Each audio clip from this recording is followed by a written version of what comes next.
ಇನ್ನು 4 ಪೀಠಗಳು ಮಂದಿರ ಉದ್ಘಾಟನೆಯಿಂದ ದೂರ ವಿಚಾರ. ಶಂಕರ ಗುರುಪರಂಪರೆ ರಾಮನ ಬಗ್ಗೆ ತಿಳಿದುಕೊಳ್ಳಬೇಕು. ಶಂಕರಾಚಾರ್ಯರು ಶ್ರೀರಾಮನ ಪರಮ ಭಕ್ತರಾಗಿದ್ದರು. 4 ಪೀಠಗಳು ಈ ರಾಮ ಮಂದಿರ ಉದ್ಘಾಟನೆಯಿಂದ ದೂರ ಇರುವಂತದ್ದನ್ನ ಅನ್ನೋದ್ರ ಬಗ್ಗೆ. ಶಂಕರಾಚಾರ್ಯರು ಶ್ರೀರಾಮನ ಪರಮ ಭಕ್ತರಾಗಿದ್ದರು. ಚಿಕ್ಕಮಗಳೂರಿನ ಹರಿಹರಪುರ ಮಠದ ಸ್ವಾಮೀಜಿಯವರ ಹೇಳಿಕೆ ಇದು.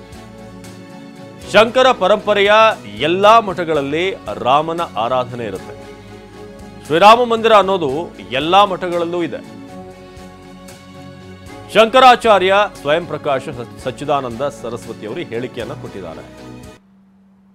ತಿಂಗಳ 22ನೇ ತಾರೀಕು ಅಯೋಧ್ಯೆಯಲ್ಲಿ ಶ್ರೀರಾಮ ಮಂದಿರದ ಲೋಕಾರ್ಪಣಾ ಕಾರ್ಯಕ್ರಮ ಇದೆ. ಈ ಶುಭ ಸಂದರ್ಭದಲ್ಲಿ ನಾವೆಲ್ಲ ಇದ್ದೇವೆ.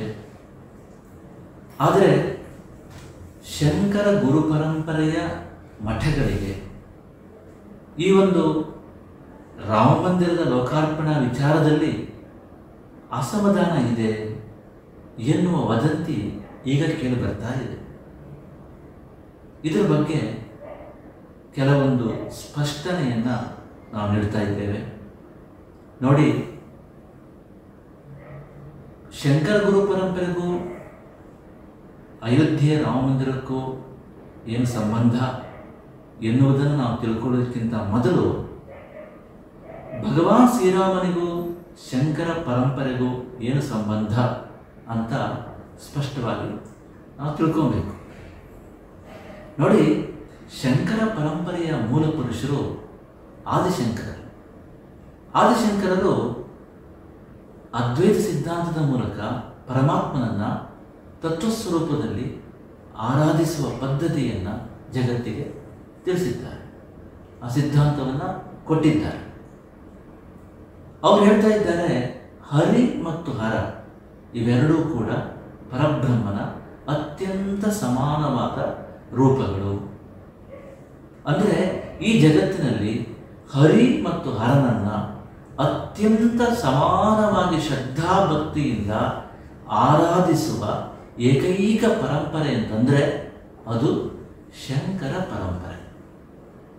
ಇಲ್ಲಿ ನಾವು ಹರಿಯ ಬಗ್ಗೆ ಮಾತಾಡಬೇಕು. ಯಾಕೆ ಅಂತ ಕೇಳಿದರೆ, ಹರಿ ಅಂದರೆ ಮಹಾವಿಷ್ಣು. ಆ ಮಹಾವಿಷ್ಣುವಿನ ದಶಾವತಾರದಲ್ಲಿ 7ನೇ ಅವತಾರವೇ ಶ್ರೀರಾಮ ಅವತಾರ.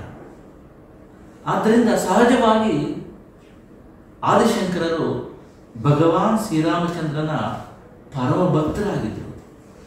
ಅವರು ಶ್ರೀರಾಮಚಂದ್ರನ ಪರವಾಗಿ ಹೇಳಬೇಕು ಅಂತಾದರೆ ರಾಮಭಜನ ಸ್ತೋತ್ರ ಇರ್ಬೋದು, ಶ್ರೀರಾಮ ಅಷ್ಟಕ ಇರ್ಬೋದು, ಹೀಗೆ ಅನೇಕ ಸ್ತೋತ್ರ ರತ್ನಗಳನ್ನು ರಚಿಸಿ ಅದನ್ನು ಭಗವಾನ್ ಶ್ರೀರಾಮಚಂದ್ರನಿಗೆ ಸಮರ್ಪಣೆ ಮಾಡಿದ್ದಾರೆ.